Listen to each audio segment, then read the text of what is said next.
Welcome to Round Trip Death. This week in the United States, we're celebrating our Thanksgiving holiday. So before we get to today's near-death experience, and it's a good one, I'd like to thank all of our listeners. We've had this show going for just a few months now, but the response has been amazing. We have listeners all over North America, on 6 continents, and in 54 foreign countries. And a special thank you to our dozens of guests who have been willing to open up and share their inspiring personal experiences. Thank you so very much. Oh yeah, and if you haven't heard an experience of someone who is frozen to death, keep listening to this episode. All right, we have with us today Peter Panagore. And Peter is smiling big, and he forgot that we don't have a camera, so that's okay. I'm happy to see you, and everybody else is happy to listen to you this morning.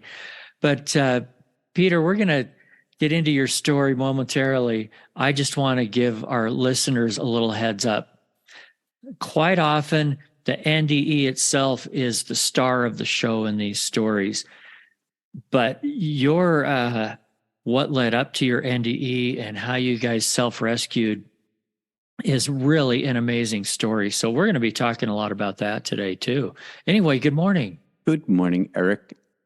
And for people all over the world, good evening, afternoon, whatever time of day you have. Yeah, hello, everybody. Anyway, Peter, would you tell us a little bit of your background, just so we can get to know you a little bit? Eric, I grew up outside of Boston, went to Catholic high school, was raised Roman Catholic and Greek Orthodox. The two warring churches didn't like each other much.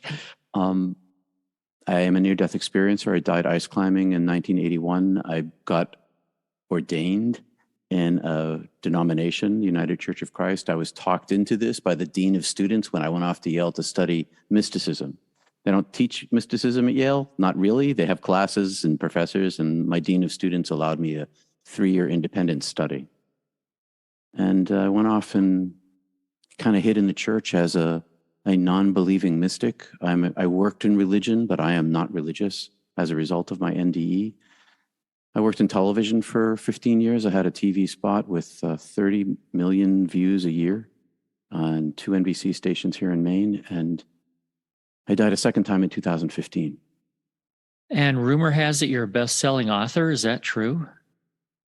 I'm an international best-selling author. I am, and I'm as surprised as anyone. And when my book came out, I was personally more nervous about my writing than I was about my NDE. By that point, some people around me knew my NDE, and I was kind of comfortable with it. But I was scared to be a writer in public. Yeah, I mean, everybody's reading your work for good or bad. Yeah. It must be good. It worked out okay. I was an English major as an undergraduate. I was dyslexic. Here's another thing.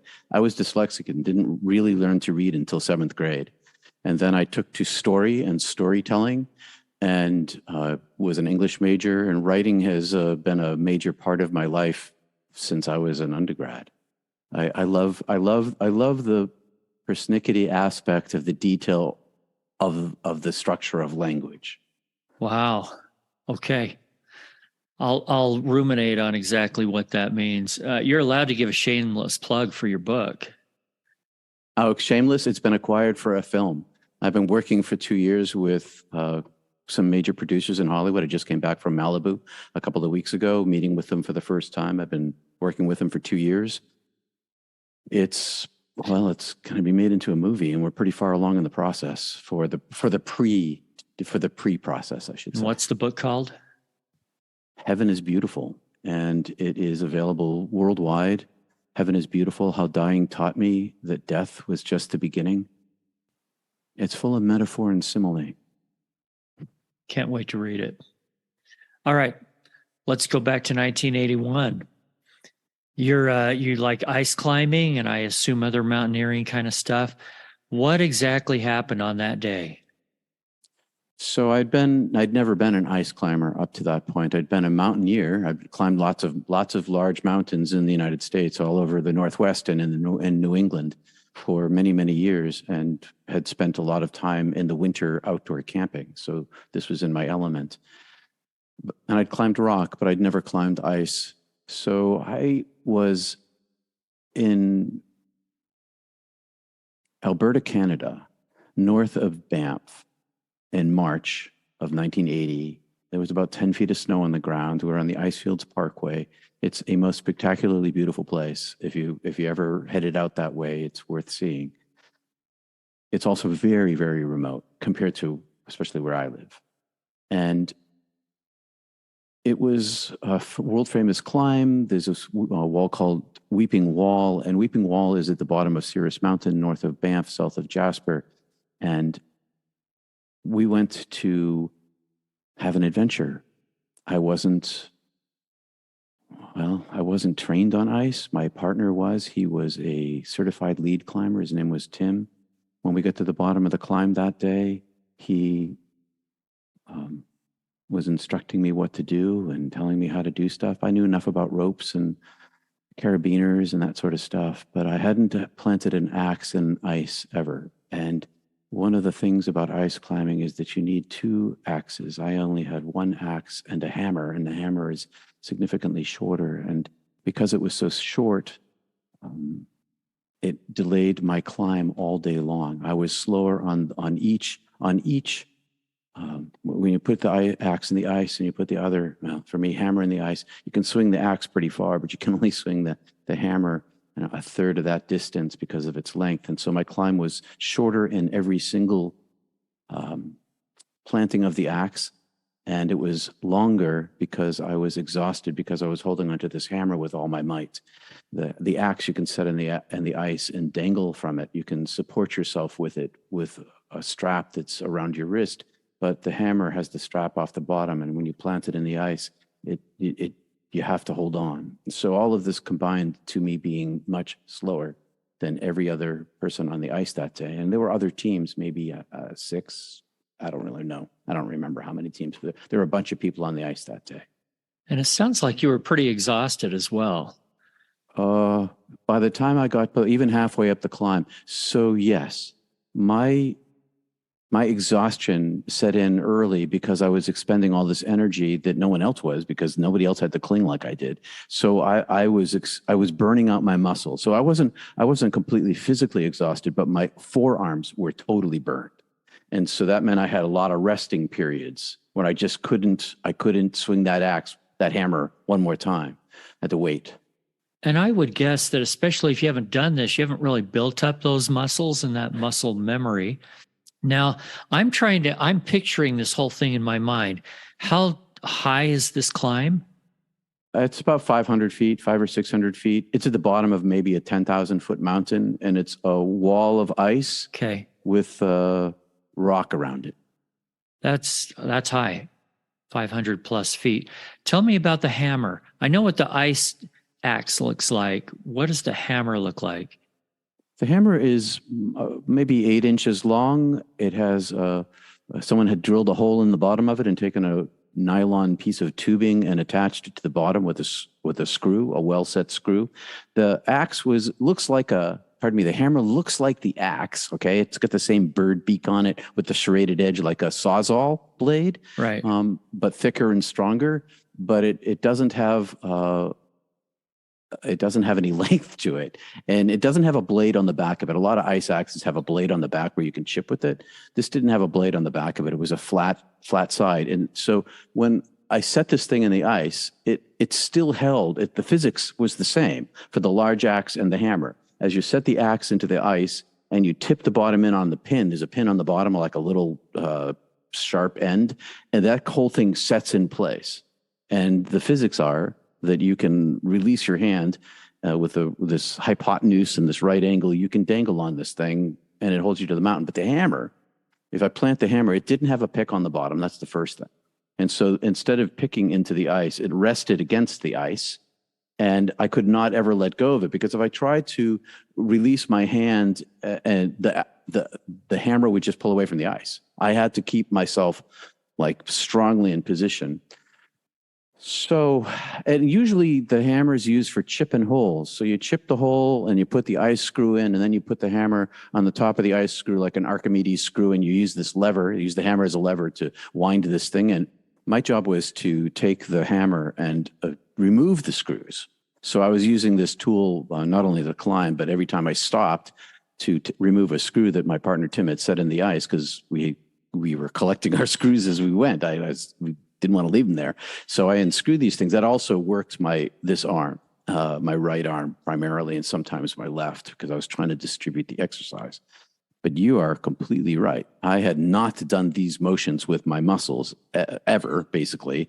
And I was not built muscularly for this. I'd been skiing all season. I'd been on the National Ski Patrol. And so I had some muscle mass in my legs, and my upper body was somewhat trained from cross country and downhill skiing. So I had some strength. It's just that those particular motions were not included in my workouts. Well, sure. I mean, that's just not something you do every day, and there may not even be anything at the gym to replicate that. So I get it. So, okay, the day goes on. Do the other teams get done before you? So it's just you and Tim left on the ice? The other teams got done before us. We were at the top of the climb, and it was sunset, and the temperature dropped about 30 degrees. Even before we got to that place, most of the teams had left.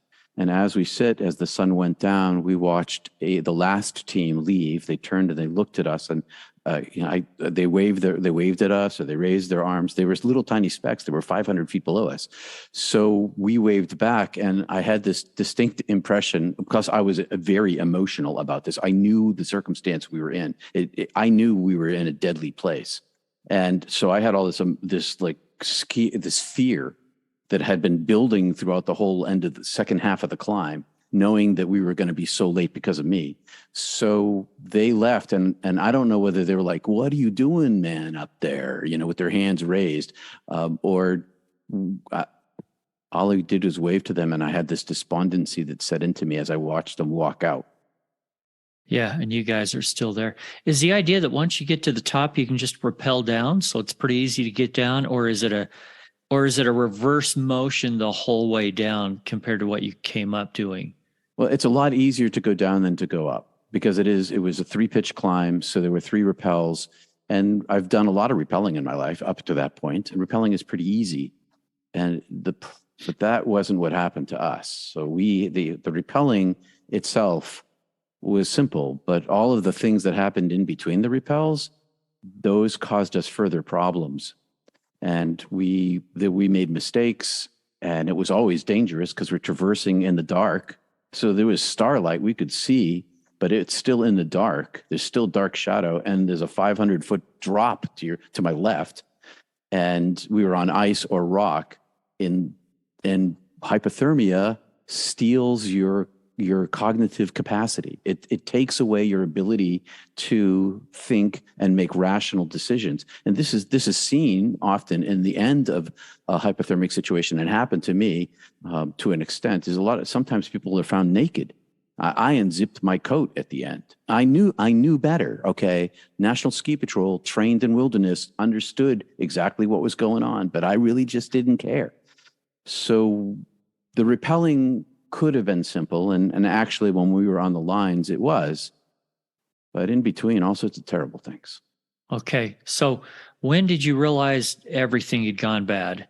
Did you get stuck somewhere? Oh, and by the way, did you have headlamps and extra clothing? Were you prepared for this? Nobody was prepared for a night climb, as far as we knew. Nobody carried up extra clothes or extra food or extra water, and so no. I mean, I've done during day climbing. If I go rock climbing, I don't bring up a extra clothes. I bring up I might bring up a little extra warmth, right? It's like backpacking. But no, we didn't plan on being there after dark, and no one else had. So we were out of food, out of water, skinny as a church mouse, and because we were in our 20s, no extra body fat, and we were wet from the sweat and the ice, because the ice was falling down my neck all day. I'm wearing wool because I don't have any high-tech gear, because it doesn't really exist at this point. There's all the fancy stuff didn't come out till after.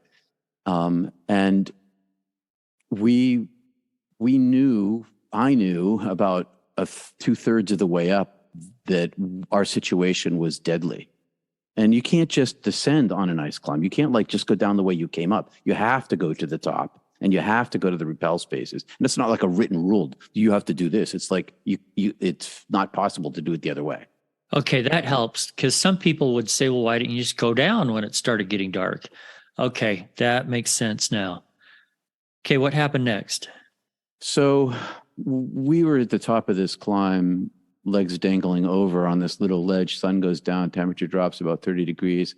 We get violent shivers. All of my muscles, micro muscles and massive muscles, were independently pulsating from each other. It was like this chaotic expansion and contraction of every individual muscle in my body, each one doing its own thing. And so I had this massive shiver going on, shaking uncontrollably, clattering jaw. Tim had the same thing, and he hauled up the line, and the line got tangled. First big mistake of the night.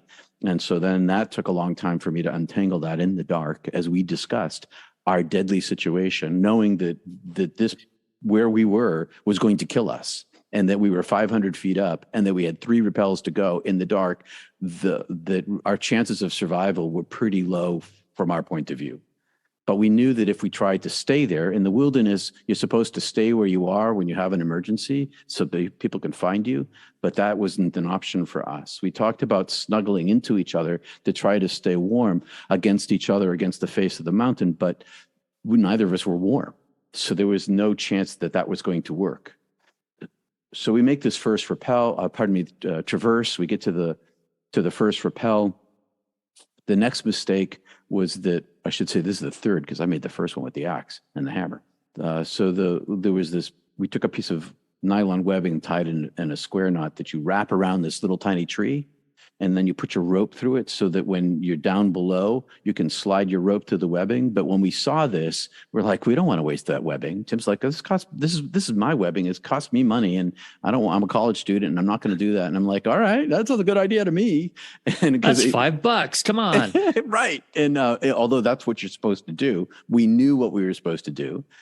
So we threw the rope around, we descend, and when I tried, Tim went first, and when I pulled on the rope had stuck to the tree, had frozen to the tree. Mm-hmm. And so now, and at the bottom of this rappel, so it was a bouncy bounce off the rock as you go, rock and ice.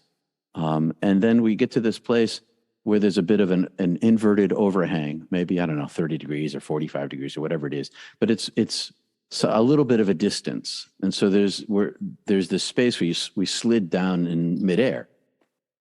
So I'm pulling on the rope, and the rope's frozen, and I can't get it loose. And I call Tim, hey, Tim, I need help with the rope. He comes over. We're both hanging our weight on this thing, lifting ourselves up, and the thing just won't move.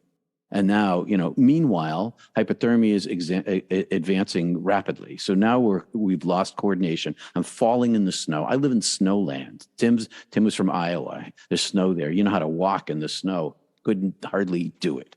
Just tripping over my own feet, falling. We fell down a bunch of times. Now, lips were becoming so cold that articulation was very difficult. And we decided that all communications needed to be minimalized, along with all of our motions to be minimalized, because every single word we said, every motion that we made drained our limited energy. So I felt like I had this gas tank or a watt meter. I don't know how many electrons in my battery are left. You see and every time I spoke, that energy level, I watched it decline and decline and decline. What that meant was that we had time was against us, the cold was against us, our energy levels were against us, and all of these things were in combination to try to be as efficient as possible to save our own lives. So we're both actually fully terrified. This is the most in my life. After I died, I'm not afraid of death. I have zero fear of death. But I've been in harrowing situations in my life, and none of them compare to this in terms of terror for fear of death. Okay, so my fear of death was removed by this. I was in fear of my life, and I knew that I was dying.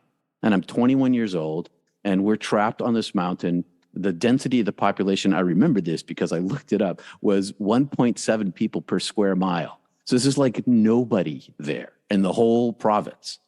And Well, and there's no cell phones, no sat phones. It's not like you can call search and rescue to bring a helicopter and lift you off. You are on your own, you and Tim. We were on our own in the wilderness. And I should say we had spent the previous 8 days on our own in British Columbia, right across the border, backcountry skiing and snow caving into Mount Assiniboine. And so we learned in that week to trust each other. And neither of us, there were some exciting events that happened on that ski, but neither of us ever lost our head. And during this entire trip, both of us knew that if fear produces panic, panic is going to kill you. Panic kills people in the wilderness. That's one of the things. And so we both were operating, part of our mental energy was operating to repress our fear. So I'm in this big, huge repression of my fear. I'm trying to think things through with a muddled mind, communicate with frozen face. Eyeballs are beginning to freeze. My eyeballs are cold. My eyeballs still get cold. I'm wearing audience, you can't see, but I'm wearing half gloves right now because when the temperature goes below 55 degrees, I have cold hands. I just have cold hands. My whole thermal system got wrecked by this. So we're in this situation. The rope is above us. We can't get it loose by pulling on it with both our weights. Tim decides that he can reascend the rope itself. No protection, just reascend the rope itself as if he was free climbing on a rope. And to do that, he took out this line, this very thin climbing line, and formed 2 large loops that he used a particular kind of hitch on both sides of the line called a Persic hitch. He put one on the right side, one on the left side with these like 4-foot loops. And he put his right foot into the right loop and his left foot into the left loop. And this particular hitch is like all hitches. They have a high frequency, high level of friction that's applied when you pull on the line. And when the line's not being pulled, it can slide and it's loose. So the idea is this is a climbing hitch that's used for this purpose. And this is, of course, in the days before they had these things called ascenders, which attach to the rope and you can pull yourself up on them. Same idea, but it's with a hitch. So I took the rope and I wrapped it around my waist and I lay down in the snow and I tried to make the vertical line as tight as possible, as taut, so that Tim could ascend to this. And it's not like wrapped around, both lines are wrapped around to my belly. It's like I had to wrap one around my stomach and one around my chest to give him room enough to be in between them. And so he had a better position. So I wrapped this up and he's going up because he's responsible. He feels responsible because he is. He was the lead climber. He's the certified guy. He's like, the only way we're out of this situation is if I do this. We talked about this. This is dangerous, scary thing he's doing. And so I wind the line in. I'm lying in the snow and he begins the ascent and I can't really see him. I can't see him. I'm like half my face is in the snow and I can see with one eye over to the mountain range that's to the west of us, and which isn't that far away, the mountain range over there. And the rope is jerking as he's going up, one arm and one leg and one arm. And suddenly I hear him say, falling. And I'm like, oh my God.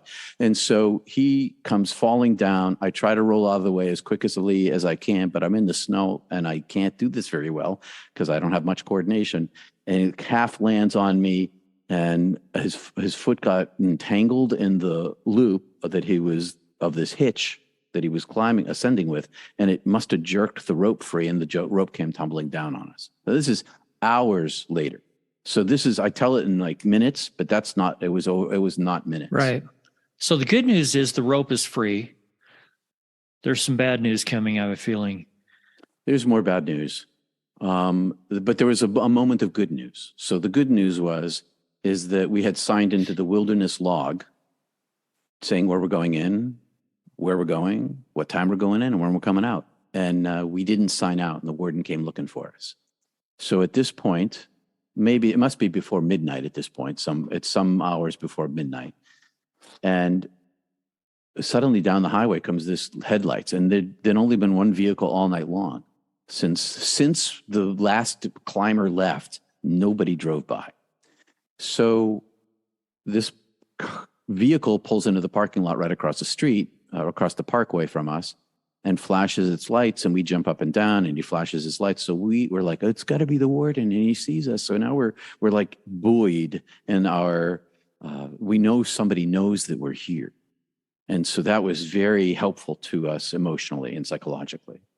So now we put the rope together and rope up with each other again, and we make this traverse off. But now we're completely off the ice. We're only on rock with crampons on, so it's clickety clack clack as we walk across. And plus, we get all these. I have all these ice screws dangling like a bell system off my hip, clunk clunk clunk and clunk. And so it's and they're bumping up against me, and I'm trying to focus every single motion that I make. And as I'm walking to this second rappel, I'm driving myself forward with this willpower that I didn't know that I had. And I'm driving my fear down, but this fear is also propelling my willpower towards survival. And then I had like this transition moment when I went from only just my mental drive, when I felt like I had applied so much pressure to myself for this survivability that somehow I drilled down inside this deeper stem of my mind and of my brain and tapped into this place that it's like my animal space, my original animal nature.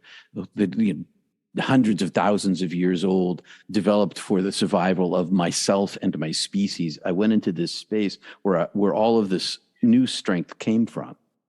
And so I was having this intuitive experience of my animal nature combined with my reasoning capacity that I was harnessing to drive myself forward in my will for survival. And meanwhile, while this is going on inside of me, buoyed by the vision of the warden down below, I have this pressure of the fire of the cold burning all of me. My hands are on fire. My face is on fire. My feet are on fire. Every motion that I take, I feel my energy being depleted. Tim and I are not talking at all. Literally only few words as necessary. And every motion that I would make, every step I would take, I would stop, I would look for the next footstep. I deliberately place it in the right spot, and again and again and again with continued mental focus. So all of this also takes all of this singular paying attention to exactly what you're doing in the now, because if you don't, you die. And so we traverse over to this place, and we get to the second rappel, and there's an iron pin epoxied in the mountain like a ring, with a ring attached to it. And Tim puts the line through it, and he descends this easy rappel. So we easily rappel down this space on these rocks, and I follow down him when he calls up to me, and I come down the line, and I turn the corner. There's a bit of a corner to go around onto this ledge, and there are safety harnesses epoxied into the mountain. And so he attached himself to the safety harness. I attached myself. And now for the first time all night, we're not going to fall. So at this point, we wave to the warden. We're like, we made it. And he flashes his lights after a minute or two and drives away. Because now we're in this position of one more rappel and he's going to bed. So it's pretty easy spot. It's the practice place where people climb up and then rappel down from. It's the easiest spot on the whole climb.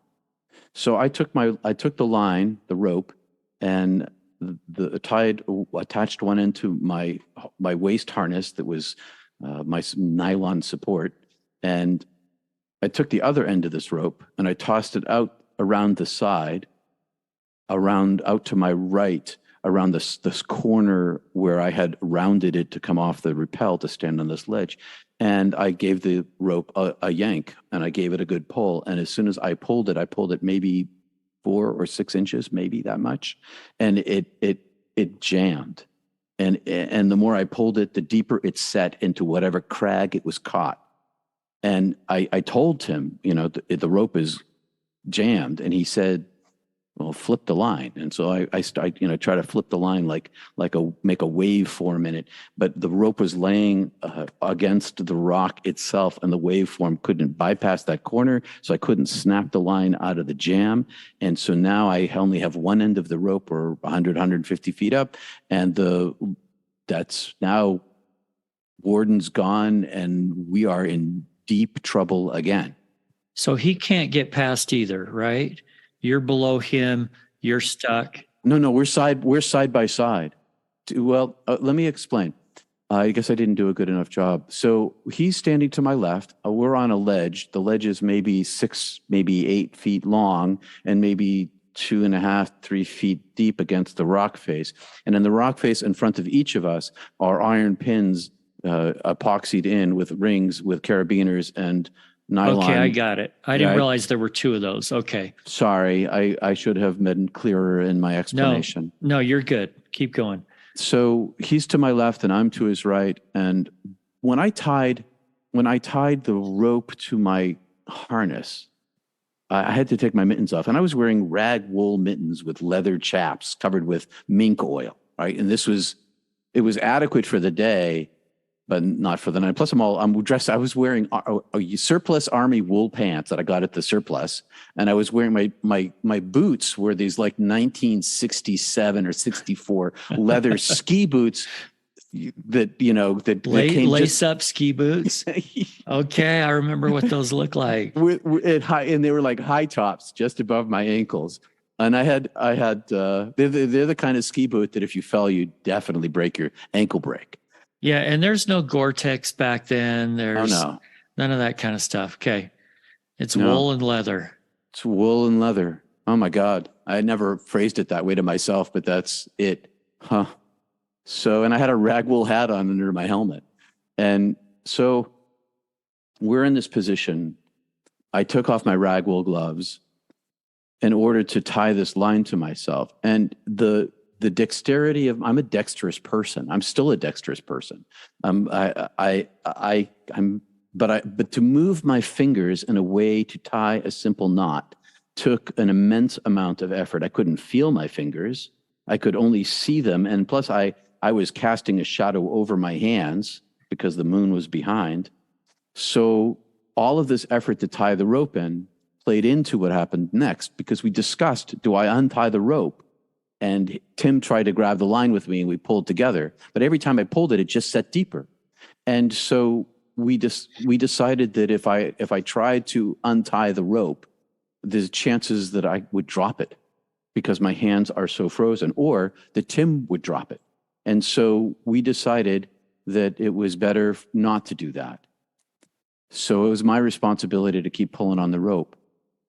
But now the warden's gone. My energy's depleting rapidly now. So my tank is heading toward the very end of my ability to keep myself warm. So all this energy in my body is being consumed trying to keep my engine going.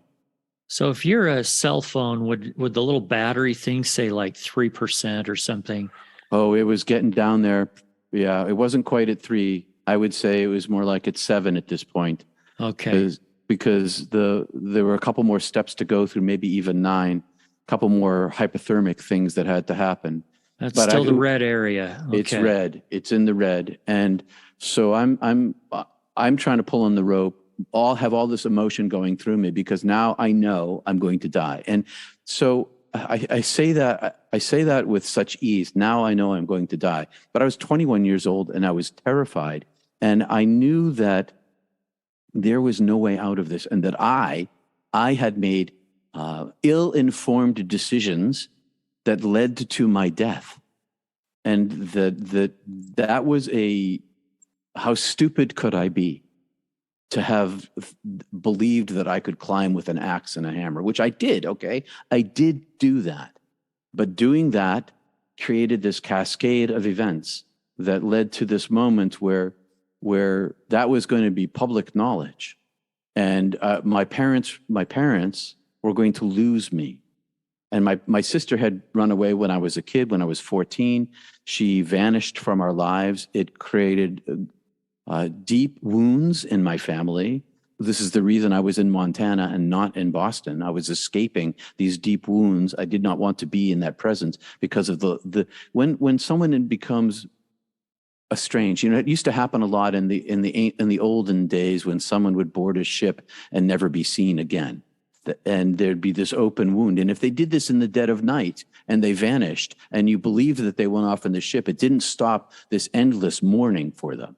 So there was endless mourning in my house and endless grief in my house. And so my parents were sorely wounded by this, and I compounded this now. Not only did I not go back to visit them and on the spring break over which they had insisted that I did, but I'm like, F you, I'm not going. And so I'm here on this cliff and I'm desperate now. I'm desperate. I have this experience where suddenly a peace overflows me. I'm thinking about my parents. I'm thinking about the inevitability of my death. And it was like this switch flipped. And when this switch flipped, this peace overcame me because I knew I was not getting out of this. I was watching the progression of my frostbite and my hypothermia. I was educated in this. I knew I was going to die. And when I finally knew that I was going to die, death was waiting for me, peace infilled me. I released all of my fear. I released all of my, not knowing what was going to happen, but the drive of the fear's power to drive me forward evaporated. Can I suggest something here? Sure. Maybe it wasn't that you just realized you were going to die, but you had just finally accepted it. Because up until this point, you were in denial. You were still in just as bad of a place. And at this point, you finally went, okay, I accept the inevitable here. Yeah, all these years of being a pastor, I never put that together myself. Maybe it was too close to me. That can bring that peace you're talking about. I've seen it happen 100 times by bedsides. I accepted my circumstance. Thank you again for listening to the first half of Peter's adventure. In part 2, coming out later this week, we'll hear all about what he experienced during his NDE and how they were rescued. Until then, I wish you everything good that you're looking for in this life and the next.